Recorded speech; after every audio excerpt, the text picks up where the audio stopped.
नमस्कार, न्यूज की पाठशाला में आप सभी का स्वागत है। मैं हूं सुशांत सिन्हा। बीते कुछ दिनों से आपसे मुलाकात नहीं हो पा रही थी। बहुत सारे लोग ट्विटर, फेसबुक, अलग अलग माध्यम से पूछ रहे थे मैं कहां हूं। कोरोना का संक्रमण हुआ था, घर पर कोरोना को मात दे रहा था। मात दे दी है, अब आपके बीच हूं और इस वादे के साथ हूं कि वहां यहां जिस तरीके से क्लास लगती थी वैसे ही क्लास लगेगी। खबर का हर चैप्टर बड़े विस्तार से खुलेगा, इतने विस्तार से कि आप उस खबर के मास्टर होकर निकलेंगे जब इस क्लास से निकले। और न्यूज का फैमिली शो है, इसलिए बच्चों को भी बुलाइए, उनको भी दिखाइए। शुरू करते हैं आज की पाठशाला।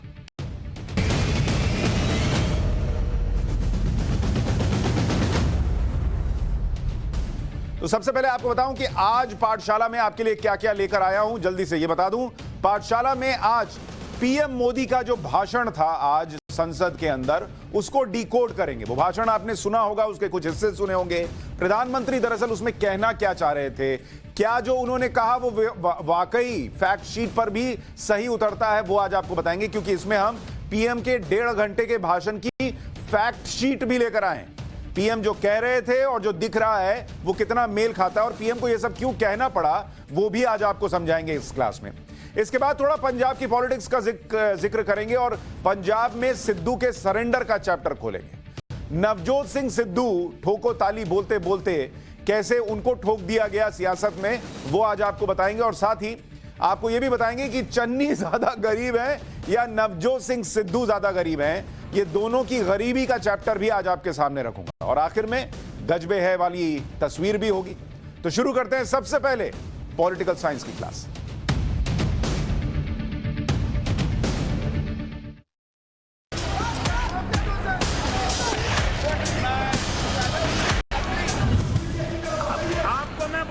चाहता हूं तो कि आगे आदमी मजा होने वाली है, जरा इंतजार करो, आ रहा हूं।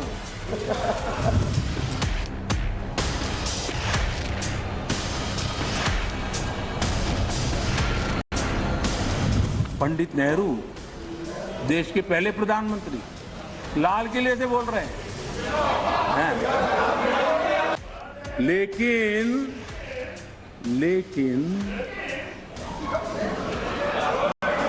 आ गया समझ, सीखो, सीखने में काम आएगा, तैयारी करो।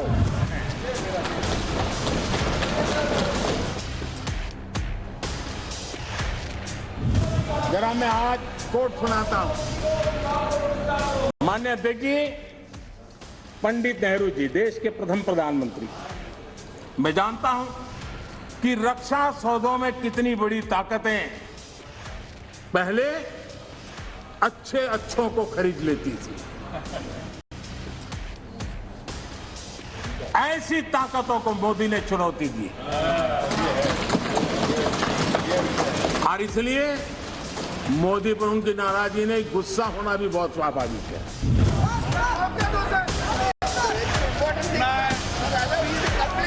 हर एक को अपना सीआर सुधारने की कोशिश तो करनी चाहिए और मैं मानता हूं जितना किया है उसे आपका सीआर ठीक हो गया। जिन लोगों को रजिस्टर करना है आपके इस पराक्रम को कर लिया है, जिस ज्यादा क्यों कर रहे हो। इस सत्र में तो कोई आपको नहीं निकालेगा, विश्वास करो। बांटो और राज करो, ये नीति कांग्रेस ने अपना चरित्र बना लिया है और इसलिए ही आज कांग्रेस टुकड़े टुकड़े गैंग की लीडर बन गई है।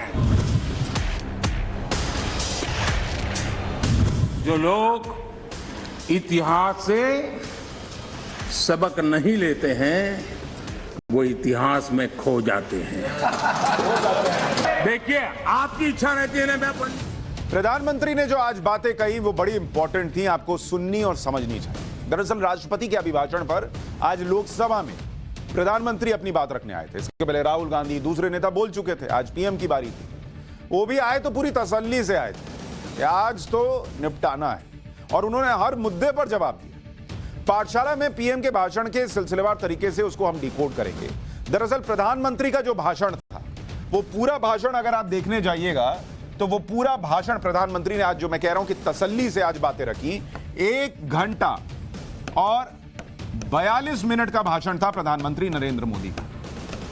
इतना बड़ा भाषण उन्होंने दिया और इसलिए दिया, ये इतना वक्त उनको इसलिए लगा क्योंकि उन्होंने किन किन मुद्दों को कवर किया आपको देखना चाहिए। उन्होंने कोरोना पर बात की, देश के संकट से जूझ रहा है और उस दौरान क्या पॉलिटिक्स हुई वो उन्होंने समझाया। वैक्सीन पर बात की क्योंकि उन्हें बताना था कि संकट काल के दौरान भी भारत ने वो अचीव किया जो दुनिया के बड़े बड़े देश अचीव नहीं कर पाए। उन्होंने गरीबी पे बात की, किसानों पर बात की, आयात निर्यात का जिक्र किया कि देश कहां जा रहा है ये लोगों को समझ में आना चाहिए। इसके अलावा महंगाई, स्टार्टअप, डिफेंस, नौकरियों पर कैसे स्टार्टअप के जरिए नौकरियां मिल रही हैं, कैसे एमएसएमई सेक्टर में नौकरियां मिल रही हैं, मेक इन इंडिया, आत्मनिर्भर भारत, ये सारी चीजों पर आज प्रधानमंत्री ने चर्चा की और इसीलिए उन्हें 1 घंटा 42 मिनट का वक्त लगा विपक्ष को और देश को बताने और समझाने में कि दरअसल वो कहना क्या चाह रहे हैं।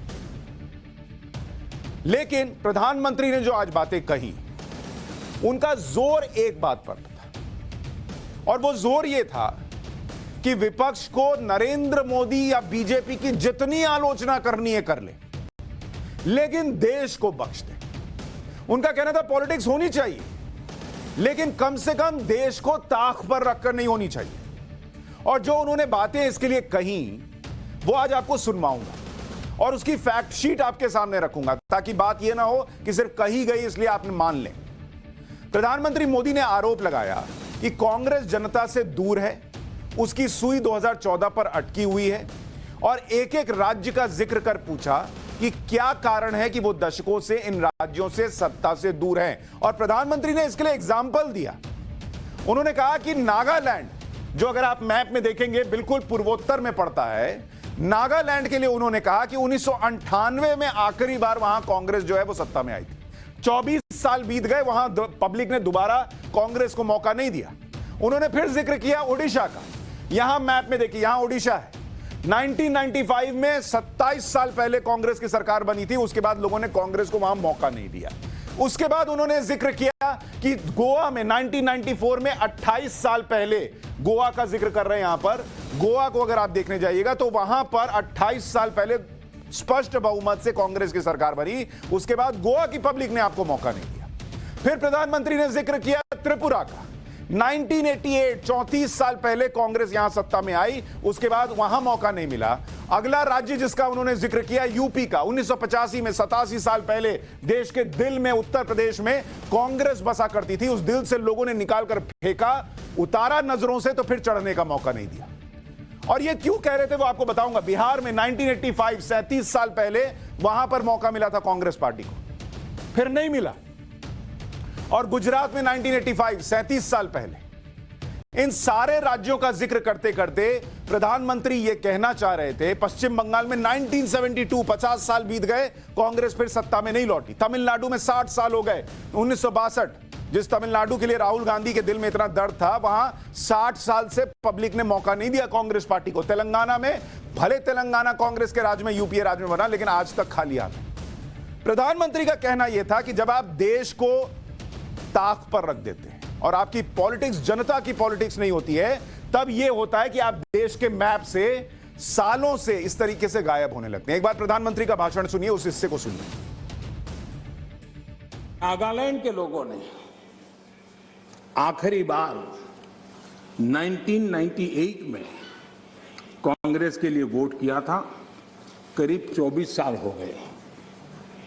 ओडिशा ने 1995 में आपके लिए वोट किया था, सिर्फ 27 साल हो गए, आपको वहां एंट्री नहीं मिली। गोवा में 1994 में पूर्ण बहुमत के साथ आप जीते थे, 28 साल हो गए, गोवा ने आपको स्वीकार नहीं किया।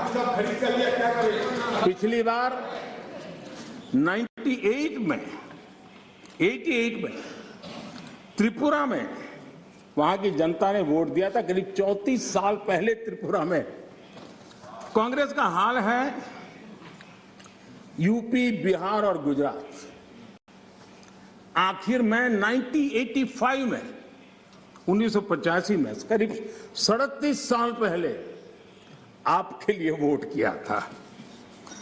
पिछली बार पश्चिम बंगाल में वहां के लोगों ने 1972 में, करीब 50 साल पहले आपको पसंद किया था।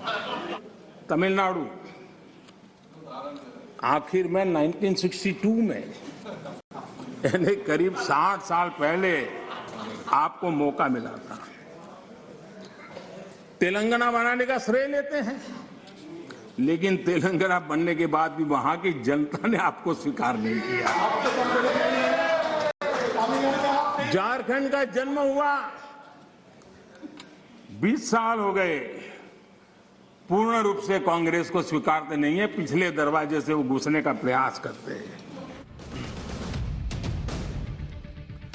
प्रधानमंत्री ने गिना दिया और उनके कहने का तात्पर्य यह था कि अगर आप देश के हित में पॉलिटिक्स कर रहे हैं तो जिन राज्यों में आप विकल्प होते थे और आपके अलावा कोई विकल्प नहीं होता था, वहां जैसे ही विकल्प आया लोगों ने आपको क्यों नकार दिया, इसको सोचिए। साथ ही आज जब प्रधानमंत्री बातें कह रहे थे और वो इतनी सारी बातों पर जवाब दे रहे थे, उन्होंने राहुल गांधी का नाम नहीं लिया, बहुत सारी बातों पर चुटकी ली, लेकिन जिस वक्त भाषण चल रहा था राहुल गांधी ने इस भाषण की इस राष्ट्रपति के अभिभाषण पर धन्यवाद प्रस्ताव की चर्चा की शुरुआत की थी। लेकिन आज जब प्रधानमंत्री को सुनने की बारी आई तो राहुल गांधी नदारद थे, वो सदन में मौजूद नहीं थे। और बतौर विपक्ष ये उनकी गंभीरता पर प्रश्न उठाने जैसा है, क्योंकि कल जब लता मंगेशकर जी का निधन हुआ और पूरा देश में सारी राजनीतिक पार्टियों ने कार्यक्रम रद्द किए, तब भी राहुल गांधी पंजाब में जाकर सीएम फेस कौन होगा घोषित कर रहे थे। वो मुंबई नहीं गए लता जी से को श्रद्धांजलि देने के लिए। और आज जब संसद में होना चाहिए था तो वहां नहीं थे। मतलब जहां होना चाहिए वहां वो नहीं होते हैं। और अध्यक्ष जी आप देखिए कि ये डिस्टर्ब तब करते हैं कि उनको अंदाज आता है चोट बड़ी गहरी होने वाली है। उनको मालूम है कि मुसीबत में फंसे हैं आज, और कुछ लोग बोल करके भाग जाते हैं और झेलना ऐसे बेचारों को पड़ता है।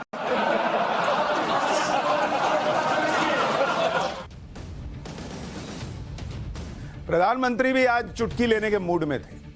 उन्होंने आज कई बार 22 बार करीब नेहरू जी का भी नाम लिया और उन्होंने कहा कि कांग्रेस पार्टी विपक्ष ऐसे ऐसे मुद्दे उठा रहा है कि ऐसा लग रहा है कि 100 साल तक इनका मन ही नहीं है सत्ता में आने का। मुझे कभी कभी माननीय अध्यक्ष जी ये विचार आता है, उनके बयानों से, उनके कार्यक्रमों से, उनके कर्तृत्व से, जिस प्रकार से आप बोलते हैं, जिस प्रकार से मुद्दों से जुड़ते हैं, ऐसा लगता है कि आपने मन बना लिया है कि 100 साल तक सत्ता में नहीं आना है।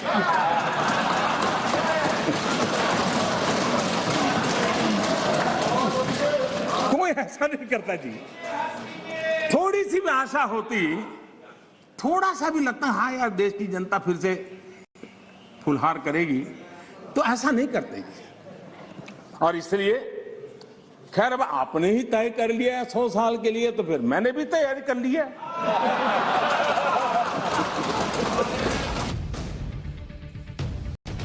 प्रधानमंत्री दरअसल विपक्ष की पॉलिटिक्स के स्टाइल पर तंज कस रहे थे कि आप ऐसे ऐसे मुद्दे उठा रहे हैं कि आप मुझे हाथ में सत्ता दे रहे हैं। अब देखिए, विपक्ष के पास महंगाई एक बड़ा मुद्दा था। आज प्रधानमंत्री मोदी ने महंगाई पर भी बात की। पहले महंगाई को लेकर आंकड़े क्या कहते हैं वो मैं आपको बताना चाहता हूं। दरअसल आपके सामने आंकड़े रखता हूं महंगाई को लेकर। महंगाई पर यूपीए के जमाने में क्या स्थिति थी और आज की स्थिति क्या है, आंकड़े क्या कहते हैं। 2008 में जो महंगाई की दर थी वो 9.1%। महंगाई की दर आपको बता रहा हूं, ये 2008 में था। 2009 में, और प्रधानमंत्री इसका जिक्र कर रहे थे, अभी आपको भाषण उनका सुनवाऊंगा, उन्होंने 12.3% पर महंगाई की दर थी। 2010 में महंगाई कितनी थी, डबल डिजिट में चलती रहेगी, अभी देखिएगा 10.5% थी। 2011 में महंगाई की दर कितनी थी, 9.5% थी, मतलब बस डबल डिजिट से 0.5 कम। 2012 में कितनी थी महंगाई की दर, 10% थी, 10%। 2013 में कितनी थी महंगाई की दर, 9.4%।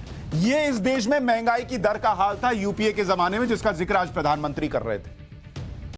और 2014 से क्या हुआ, 2014 में महंगाई की दर कहां पे छोड़ के गए थे? 9.4% पे। 2014 में महंगाई की दर कितनी रही? 5.8%। 2015 में ये और घट गई, 4.9% पर आ गई। 2016 में ये और घट गई महंगाई की दर, 4.5% पर आ गई। 2017 में ये और घटी, जैसे घटाने की होड़ लगी हुई थी, और महंगाई दर घट के 3.6% हो गई 2017 में। 2018 में फिर घटी और 3.4% पर आ गई महंगाई की दर। 2019 में थोड़ी बढ़ी और 4.8% पर आई। 2020 में जब कोरोना का संकट काल था, सारी चीजों में दिक्कतें थी, उसके बावजूद ये बढ़कर गई तो 6.2% पर गई।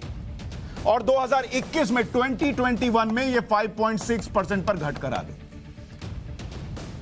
तो ये महंगाई का कंपैरिजन आपके सामने है। आंकड़े जो मैंने आपको कहा, प्रधानमंत्री जो कह रहे हैं उसकी फैक्ट शीट आपके सामने रख रहा हूं। 2008 में 9.1 से शुरू करके डबल डिजिट में रह के लास्ट में 9.4 पर था, और बीते 7 साल में आप देख लीजिए, एक बार भी डबल डिजिट तो छोड़िए, मैक्सिमम गया है तो 6% पे महंगाई दर गई है। अब प्रधानमंत्री ने जो कहा उसको सुनिए।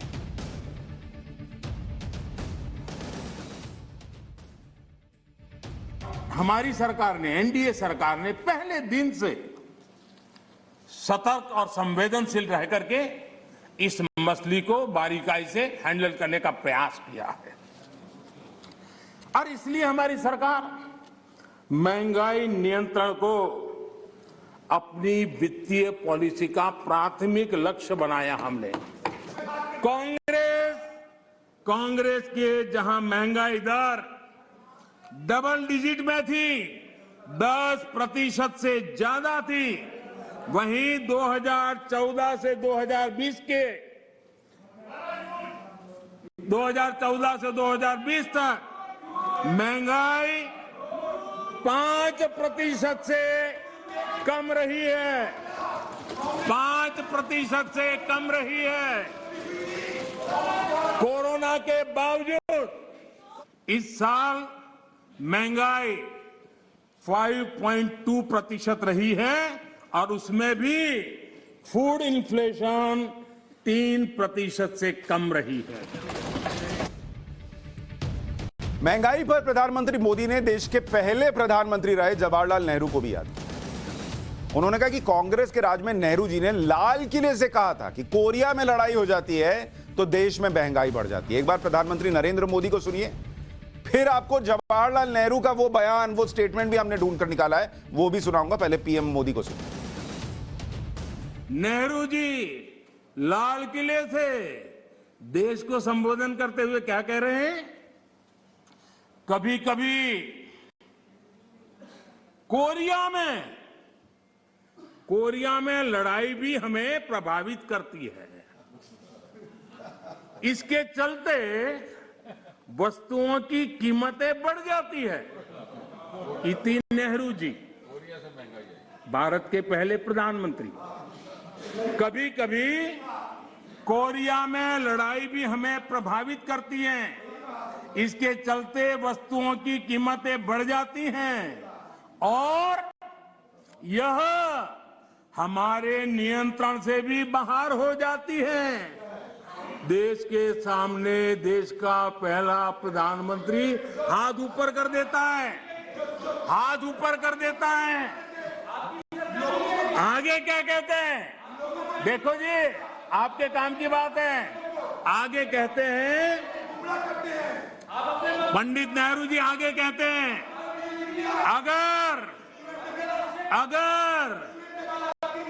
अगर अमेरिका में भी कुछ हो जाता है तो इसका असर भी वस्तुओं की कीमत पर पड़ता है।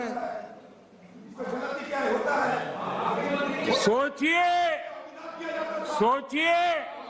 तब महंगाई की समस्या कितनी गंभीर थी कि नेहरू जी को लाल किले से देश के सामने हाथ ऊपर करने पड़े थे। नेहरू जी तब कहा था, माननीय अध्यक्ष जी, अगर कांग्रेस सरकार आज सत्ता में होती, क्या देश का नसीब है? बच गया।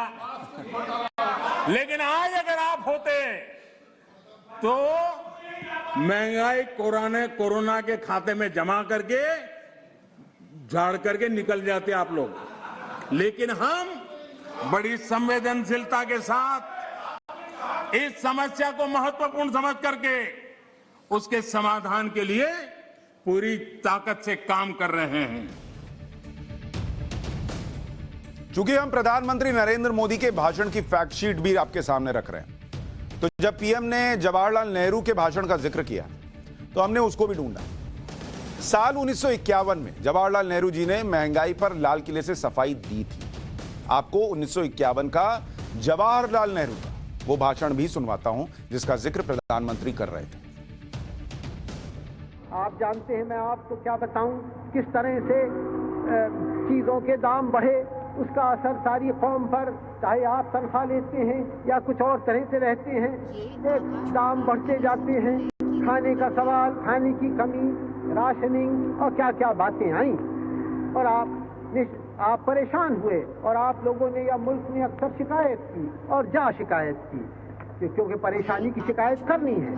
लेकिन एक ऐसे जकड़ गए हम उसमें कुछ तो और दुनिया के वाकयात, अगर वहाँ कोरिया में लड़ाई हो तो उसका असर यहाँ पड़ जाता है चीजों के भाव पर, हमारे काबू के बाहर बात। अगर अमेरिका में कोई बात हो उसका असर यहाँ की चीजों के दाम पे पड़ जाए। दरअसल प्रधानमंत्री नरेंद्र मोदी इस भाषण को याद दिलाकर यह कहना चाह रहे थे कि कैसे कैसे तर्क दिए गए महंगाई को या महंगाई के सवालों को टालने और उस पर से पल्ला झाड़ने के लिए। लेकिन जब कोरोना का संकट काल आया जिससे दुनिया जूझ रही थी, उसमें विपक्ष देश में एकजुट होकर खड़ा होने की बजाय और महंगाई का मुद्दा उठाने लगा। और उसके बावजूद आंकड़े क्या गवाही दे रहे हैं वो मैंने आपको बताया। पीएम मोदी ने अपने भाषण में भारत के निर्यात का भी जिक्र किया, दावा किया कि गुड्स एंड सर्विसेज में देश का निर्यात लगातार जोर पकड़ रहा है।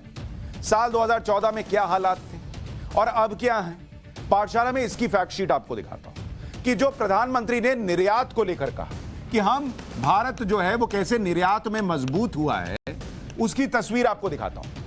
साल 2013 और 14, 2013-14 में जो निर्यात था भारत का वो था करीब 24,68,269 करोड़ का, 269 करोड़, इतने का हम निर्यात कर रहे थे।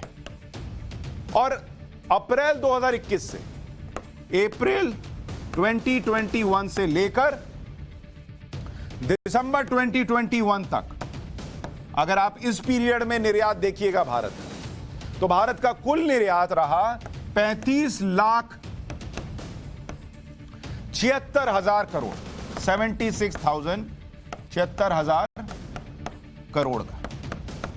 प्रधानमंत्री इसी का जिक्र कर रहे हैं। और अगर आप 2020 से इसकी कंपैरिजन कीजिएगा तो 2020 के मुकाबले कोरोना के संकट काल में भी निर्यात भारत का 36.3% बढ़ गया।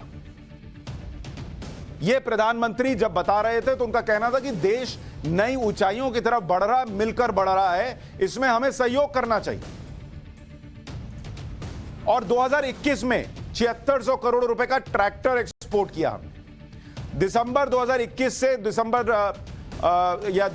2020 से 2021 के बीच में बाकी क्षेत्रों में ग्रोथ भी आपको बता दूं, अगर जैसे कॉफी का एक्सपोर्ट 124% बढ़ा, कार्टन हैंडलूम प्रोडक्ट्स में 46% का राइज आया, इंजीनियरिंग गुड्स एक्सपोर्ट में 38% का इजाफा हुआ, इलेक्ट्रॉनिक गुड्स एक्सपोर्ट में 34% का इजाफा हुआ। और इसीलिए प्रधानमंत्री कह रहे थे कि देश में चीजें बेहतर हो रही हैं, इसका विश्वास रखिए, उस पर कम से कम पॉलिटिक्स मत कीजिए, देश पर पॉलिटिक्स मत कीजिए। सुनिए पीएम का वो बयान। माननीय अध्यक्ष जी, हमारा total export historically highest record पर है और ये कोरोना काल में है। कृषि एक्सपोर्ट ऐतिहासिक रूप से टॉप पर पहुंचा है। सॉफ्टवेयर एक्सपोर्ट नई ऊंचाई तरफ बढ़ रहा है। मोबाइल फोन एक्सपोर्ट अभूतपूर्व वृद्धि हुई है। डिफेंस एक्सपोर्ट कईयों को परेशानी हो रही है। ये आत्मनिर्भर भारत का कमाल है कि आज देश डिफेंस एक्सपोर्ट में भी अपनी एक पहचान बना रहा है। एफडीआई और एफपीआई का रिकॉर्ड निवेश आज भारत में हो रहा है। रिन्यूएबल एनर्जी के क्षेत्र में आज हिंदुस्तान दुनिया के टॉप 5 कंट्रीज में है। प्रधानमंत्री डिफेंस एक्सपोर्ट की बात कर रहे थे। जब से 2014 में नरेंद्र मोदी ने सत्ता संभाली, उन्होंने फोकस किया कि भारत डिफेंस में सिर्फ इंपोर्ट ना करे, विदेशों से सिर्फ खरीदता ना रहे, बल्कि एक्सपोर्ट करे और आत्मनिर्भर भी बने। मौजूदा वक्त में ही फिलीपींस भारत की सुपरसोनिक क्रूज मिसाइल ब्रह्मोस को खरीद रहा है। यानी हम भी दुनिया को डिफेंस की चीजें बेचने लगे। और अगर आंकड़ों के हिसाब से बताऊं, अगर आप देखेंगे डिफेंस में निर्यात इस सेक्टर में भारत ने क्या अचीव किया है बीते कुछ सालों में, तो वो भी आपके सामने रख देता हूं। 2013-14 में, 2013-14 में जो डिफेंस का एक्सपोर्ट था, जो हम बाहर भेज रहे थे, वो 686 करोड़ के आसपास था। मात्र 686 करोड़ रुपए का। साल 2014-15 में यह डिफेंस एक्सपोर्ट बढ़कर 14-15 में यह डिफेंस एक्सपोर्ट बढ़ा और बढ़कर 1940 करोड़ का हुआ। सीधे लगभग 2 गुने 2.5 गुने से ज्यादा की बढ़ोतरी। और आज की तारीख में साल 2020-21 में अगर आप डिफेंस एक्सपोर्ट देखने जाइएगा तो भारत का डिफेंस एक्सपोर्ट जो 686 करोड़ रुपए था, वो अब बढ़कर 8,434 करोड़ के पार जा चुका है। यह भारत ने अचीव किया है। करीब 30 भारतीय डिफेंस कंपनियां दुनिया के कई देशों को डिफेंस उपकरण निर्यात कर रही हैं।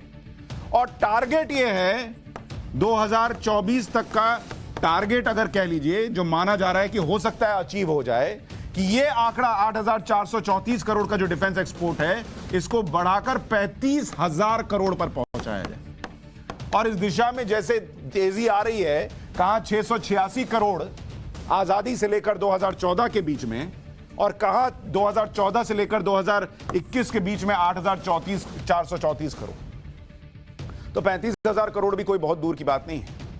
एक बार इस पर पीएम का बयान सुनिए। सिर्फ डिफेंस सेक्टर को हम देखें तो सारी बातें समझ आती थी। वो क्या करते थे, कैसे करते थे, क्यों करते थे, किसके लिए करते थे। पहले सालों में क्या होता था, नए इक्विपमेंट खरीदने के लिए प्रोसेस चलती थी, सालों तक चलती थी। और जब फाइनल निर्णय होता था तब वो चीज पुरानी हो जाती थी। अब बताइए देश का क्या बना, आउट ऑफ डेट हो जाती थी और हम पैसे देते थे। हमने इन सारी प्रोसेस को सिंप्लीफाई किया है।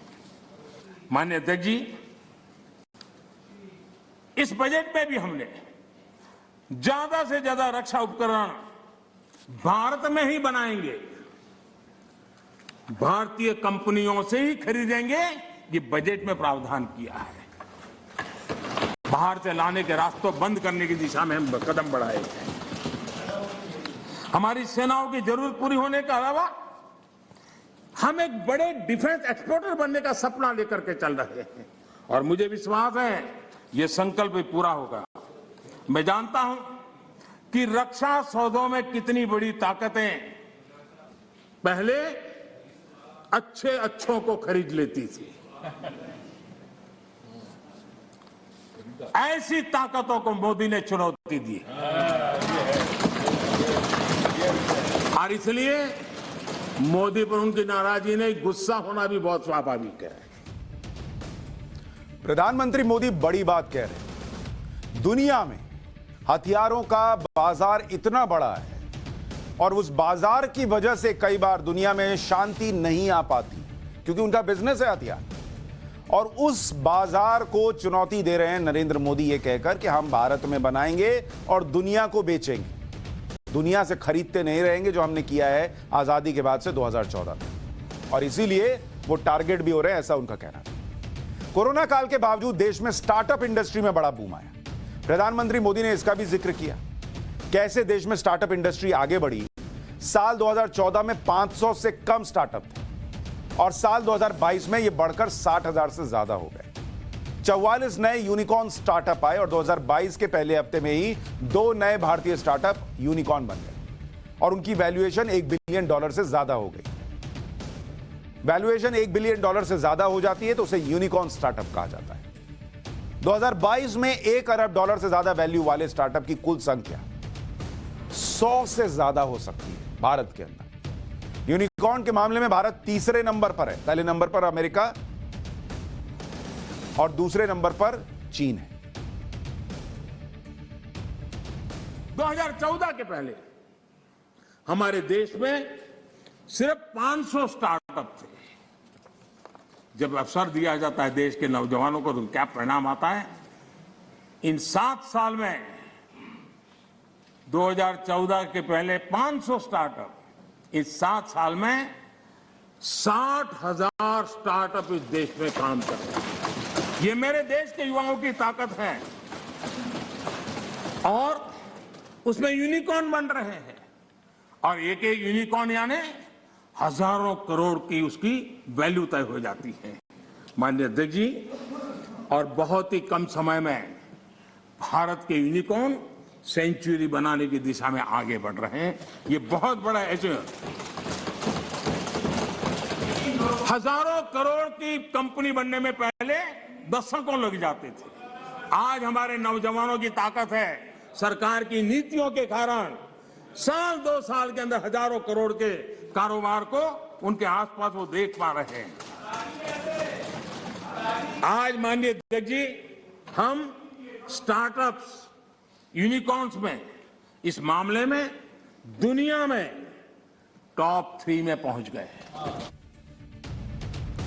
पीएम नरेंद्र मोदी के भाषण को जब हम पाठशाला में डिकोड कर रहे थे, चीजें हमें आंकड़ों में भी वैसी नजर आई जिनका प्रधानमंत्री जिक्र कर रहे थे। दूसरी बात कि पीएम देश में एक उत्साह भरने की कोशिश कर रहे थे कि पॉलिटिक्स अलग है, लेकिन कोरोना के संकट काल के बाद अगर देश दुनिया की बड़ी अर्थव्यवस्था बन रहा है तो उसमें हम सबके लिए कुछ ना कुछ है और इसलिए मिलकर काम करेंगे तो देश आगे जाएगा।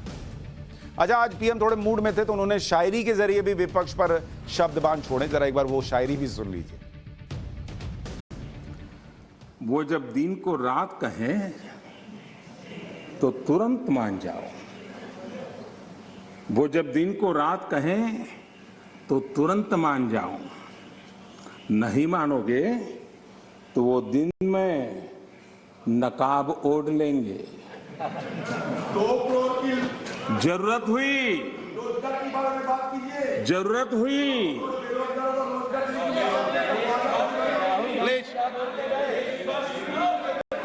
आप जरूरत हुई तो हकीकत को थोड़ा बहुत मरोड़ लेंगे। वो मगरूर है, खुद की समझ पर बेइंतहा। उन्हें आईना मत दिखाओ, इन्हें आईना मत दिखाओ, वो आईने को भी तोड़ देंगे। आईना टूटे न टूटे, लेकिन देश विकास की नई ऊंचाइयां छुए और उसमें रिकॉर्ड टूटे, ये हम सबकी मिलकर कोशिश होनी चाहिए। और इसलिए आज प्रधानमंत्री ने देश से ये कहा कि जब हम आजादी का अमृत उत्सव मना रहे हैं तो मिलकर काम तो करें। पॉलिटिक्स अपनी जगह है, लेकिन पॉलिटिकल साइंस की एक दूसरी क्लास आपके लिए लेकर आ रहा हूं जिसमें नवजोत सिंह सिद्धू और पंजाब की पॉलिटिक्स का जिक्र।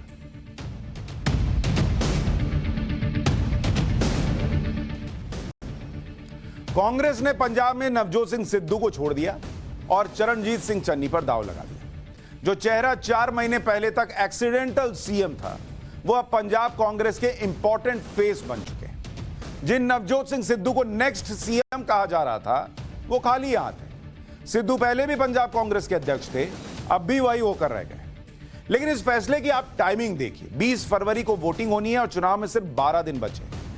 12 दिन पहले सीएम फेस घोषित करके पंजाब की सियासत का वो चैप्टर खोला गया कि भाई अब नवजोत सिंह सिद्धू के पास कोई ऑप्शन नहीं। 12 दिन पहले क्या कर लेंगे वो? कैसे नवजोत सिंह सिद्धू का इस्तेमाल हुआ, आपको इस पॉलिटिक्स को समझना चाहिए। चन्नी को ऐसे वक्त में सीएम उम्मीदवार बनाया गया जब नवजोत सिंह सिद्धू के पास कुछ करने का वक्त नहीं, ना वो पार्टी छोड़कर कहीं जा सकते हैं, ना कहीं से और नई डील ले सकते हैं, क्योंकि चुनाव सिर पर है। और अब सिद्धू कोई बगावती कदम उठाते हैं तो नुकसान सिद्धू का ज्यादा होगा, पार्टी का कम होगा। मुश्किल डिसीजन था, आपने आसान बना दिया।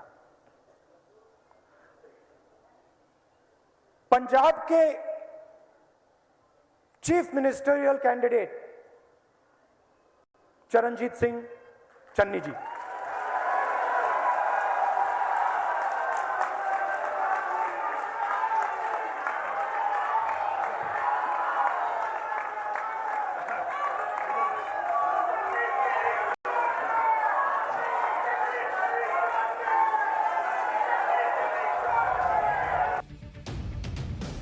राहुल गांधी ने चरणजीत सिंह चन्नी के नाम का ऐलान किया और नवजोत सिंह सिद्धू ने चरणजीत सिंह चन्नी का हाथ ऊपर किया। लेकिन आप अगर नवजोत सिंह सिद्धू का चेहरा पढ़ सके, उनके चेहरे के भाव पढ़ सके, चेहरे से रंग उड़ा हुआ था, शरीर में ऊर्जा और उत्साह नहीं था।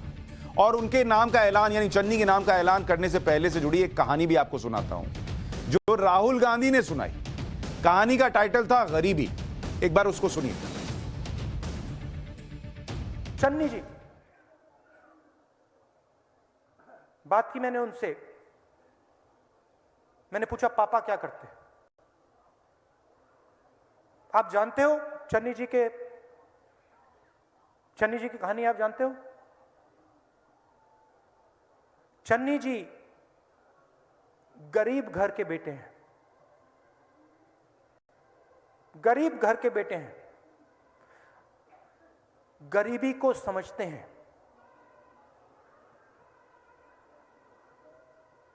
गहराई से समझते हैं, गरीबी से निकले हैं और दिल में, खून में पंजाब है।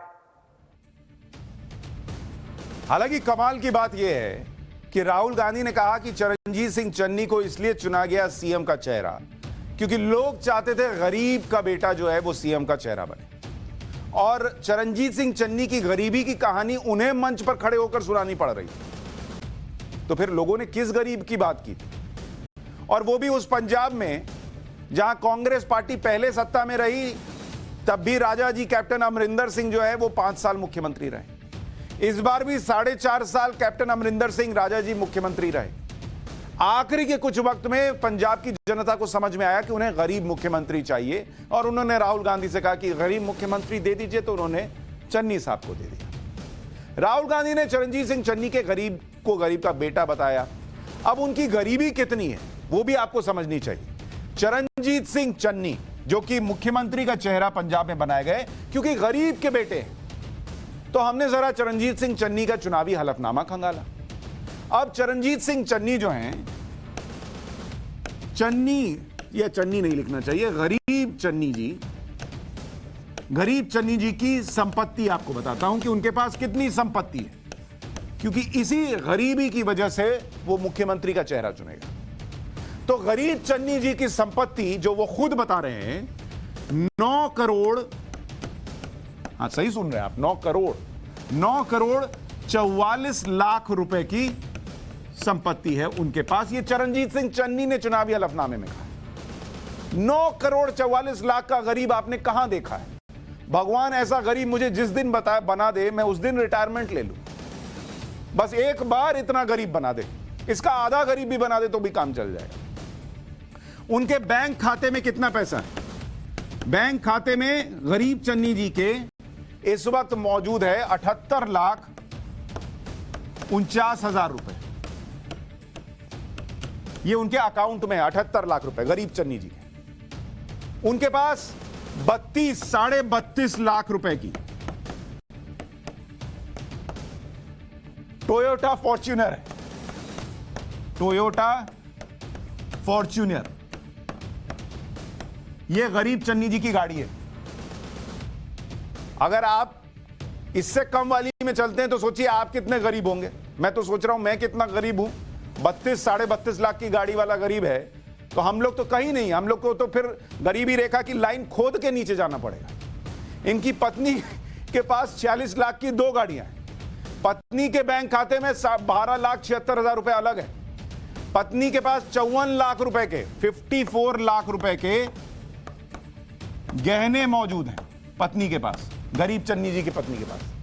और चन्नी जी पर गरीबी के बावजूद 63,29,000 रुपए का कर्ज है। तो ये 9,44,00,000 रुपए के गरीब चरणजीत सिंह चन्नी जी को गरीबी की वजह से मुख्यमंत्री का चेहरा बना दिया। नवजोत सिंह सिद्धू पर चरणजीत सिंह चन्नी भारी पड़ गए, सीएम फेस भी बन गए, जबकि सिद्धू प्रदेश अध्यक्ष तक ही रह गए। अब इन दोनों का थोड़ा कंपैरिजन करते हैं, सिद्धू वर्सेस चन्नी। अगर ये कंपैरिजन करने बैठे तो जरा स्थिति देखिए क्या बैठती है। उम्र अगर आप देखिएगा, इनकी नवजोत सिंह सिद्धू की उम्र है 57 साल 57 ईयर्स, और चरणजीत सिंह चन्नी जी हैं वो हैं 58 साल के, मात्र 1 साल का फर्क है। तो ऐसा भी नहीं कि बहुत ज्यादा अनुभवी। राजनीतिक अनुभव सिद्धू के पास जो है, अनुभव राजनीति में 17 साल का है और चन्नी जी के पास 15 साल का है। तो अनुभव के मामले में चन्नी जी जूनियर हैं, लेकिन सिद्धू साहब साइड हो गए। अच्छा, चुनाव कितने लड़े? चुनाव लड़े इन्होंने 3 चुनाव लड़े हैं, 2 लोकसभा दोनों जीत गए और विधानसभा का चुनाव जीता, 3 चुनाव जीते। और चन्नी साहब ने भी 3 चुनाव जीते, इन्होंने भी 3 जीते। तो मामला दोनों का बराबर है। और संपत्ति अगर देखने जाइएगा, जिसका अभी जिक्र कर रहा था, तो नवजोत सिंह सिद्धू जो है वो 44.63 करोड़ की मालिक हैं। 44 करोड़ 63 लाख रुपया सिद्धू जी के पास। और चरणजीत सिंह चन्नी जो है वो 9 करोड़ 44 लाख। अच्छा, इसलिए राहुल जी को चन्नी जी गरीब लगे होंगे, क्योंकि सिद्धू जी तो 44 करोड़ पे है, तो चन्नी जी तो उनके सामने गरीब ही ना हो गए, इसलिए गरीब हो गए। 6 फरवरी का दिन नवजोत सिंह सिद्धू शायद ही कभी भूलेंगे, जब सीएम बनने का उनका सपना आधिकारिक तौर पर टूट गया। हम लोग तो बता ही रहे थे, वो मानने को तैयार नहीं थे। सुबह तक ट्वीट कर रहे थे कि जो राहुल गांधी बोल देंगे वो मान लेंगे। कैप्टन अमरिंदर सिंह की पार्टी पंजाब लोक कांग्रेस ने इस मौके पर सिद्धू की फिरकी भी ली। उन्होंने एक तस्वीर ट्वीट की और लिखा कि एक तस्वीर 1000 शब्दों के बराबर होती है। वो तस्वीर आपको स्क्रीन पे दिखा रहा हूं। अब उसमें क्या है कि जब दोनों का हाथ उठाया गया है तो नवजोत सिंह सिद्धू का चेहरा शॉल से ढक गया है। अब ये जो उनके सियासी प्रतिद्वंदी हैं पंजाब लोक कांग्रेस के, वो मजा ले रहे हैं कि सिद्धू जी को तो ढक दिया शॉल के नीचे। अच्छा, नवजोत सिंह सिद्धू कह रहे हैं कि उन्हें राहुल गांधी का फैसला मंजूर है, वो चन्नी के साथ हैं, लेकिन नवजोत सिंह सिद्धू के लिए अपनी नाराजगी छिपाना आसान नहीं हो रहा। जब टाइम्स नाउ भारत के रिपोर्टर प्रदीप दत्ता ने सिद्धू से उनके भविष्य पर सवाल पूछा तो कैसे नाराज हो गए, देखिए जरा। How you see your future now, sir? Now, please stop this. Then I don't want to answer it. ਇਹਨੂੰ ਪੱਛੇ ਕਰ ਦੇ ਨੂੰ ਬੰਦੇ ਨੂੰ ਪਿਛਨ ਕਰ ਦੇ ਪਰਾਂ ਕਰ ਦੇ ਨੂੰ सिद्धू साहब इतने नाराज हो गए हमारे रिपोर्टर से, ये भी कहने लगे कि इसको पीछे कर दो, क्योंकि ये मेरे भविष्य के बारे में पूछ रहा है, जिसके बारे में उनको खुद नहीं पता। नवजोत सिंह सिद्धू का बड़बोलापन उन्हें ले डूबा। पार्टी के अंदर उनका समर्थन धीरे धीरे कम होता गया। कांग्रेस को सिद्धू से जो काम निकलवाना था वो पूरा हो गया। पंजाब कांग्रेस की सियासत में सिद्धू के शेयर कैसे गिरते चले गए, आपको वो भी समझाता हूं कि नवजोत सिंह सिद्धू का शेयर कैसे गिरा, इसको आपको समझना चाहिए। सिद्धू जब कांग्रेस में शामिल हुए 15 जनवरी 2017 को, तब वो कैप्टन सरकार में मंत्री बनाए गए और उनका शेयर जो है वो ऊपर चला गया। इसके बाद अगर आप देखेंगे तो मंत्री पद से उनको इस्तीफा देना पड़ा और उनका ग्राफ नीचे आया। फिर उनका ग्राफ ऊपर गया जब पंजाब कांग्रेस अध्यक्ष बन गए, लेकिन इसके बाद थोड़ा और ऊपर गए जब कैप्टन का इस्तीफा उनकी वजह से हो गया। तो यहां तक नवजोत सिंह सिद्धू को लग रहा था कि वो ऊपर ही ऊपर चल रहे हैं और सेंसेक्स के सारे रिकॉर्ड तोड़ देंगे, सियासी सेंसेक्स के। लेकिन मामला उनको समझ में नहीं आया कि वो दरअसल इसीलिए इस्तेमाल हुए कि कैप्टन साहब का इस्तीफा कैसे हो जाए। लेकिन कैप्टन साहब के इस्तीफे के बाद सिद्धू साहब का ग्राफ नीचे आने लगा। चन्नी के सीएम बनने का ऐलान हो गया, सिद्धू साहब का ग्राफ धप से नीचे गिरा और इसके बाद सिद्धू साहब का ग्राफ जो है वो और नीचे चला गया जब इस बात का ऐलान हो गया कि चरणजीत सिंह चन्नी जो हैं वही सीएम फेस होंगे। तो ये ग्राफ यहां नीचे कहीं आकर खत्म हो गया। तो ये सिद्धू साहब का ग्राफ है, ये देखिए चन्नी सीएम फेस घोषित हो गए और जहां से शुरू हुए थे बिल्कुल नीचे से वहीं से खिसक कर नवजोत सिंह सिद्धू आ गए। अब सिद्धू साहब क्या करेंगे, उनके पास इस बात का भी तो जवाब होना चाहिए। सिद्धू साहब के साथ तो पॉलिटिक्स में गजबे है हो गया, लेकिन हमारे गजबे है सेगमेंट का भी वक्त हो गया, तो जरा उस पर भी एक नजर डाल लेते हैं।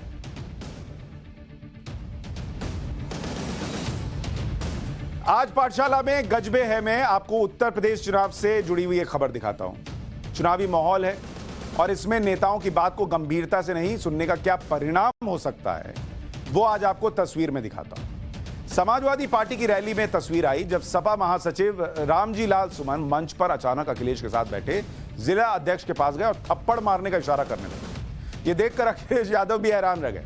बाद में हंसकर अखिलेश ने मामले को संभाला।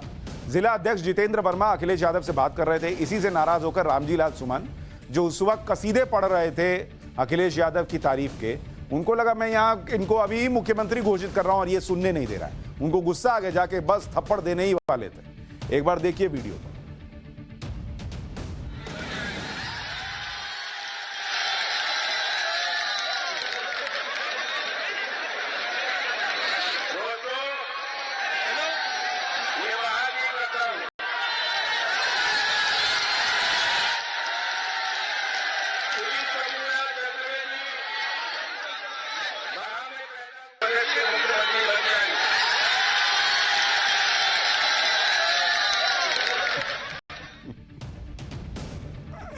बस लग ही गया था समझ।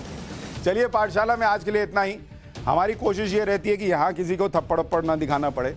आपकी अटेंडेंस वैसी ही फुल होनी चाहिए ताकि आप भी हमारी तरह देश को आगे ले जाने में योगदान दे सकें। नमस्कार।